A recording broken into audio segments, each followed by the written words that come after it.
முருகா என்ன முருகா, உனக்கெல்லாம் கொஞ்சமாவது மனசாட்சி இருக்கா? 4 மணி நேரம் கால் கெடுக்க நான் நின்றுருக்கேன்.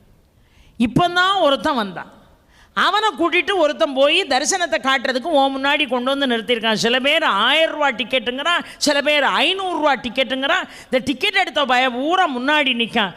நான் கையில் 10 ரூபா கூட காசு இல்லாமல் அனுகிரகத்தை பெறணும், முகத்தை எப்படியாவது பாத்திர முடியாதான்னு நான் காத்து கிடக்கணப்பா.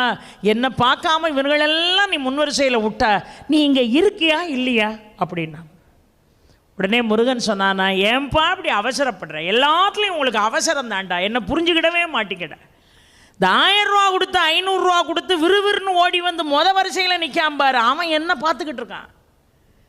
ஆனால் கால் கெடுக்க 4 மணி நேரமாக நிற்கிறியே சுப்பிரமணி, ஒன்றை தாண்டா நான் பார்த்துக்கிட்டு இருக்கேன் பாரா முருகன்.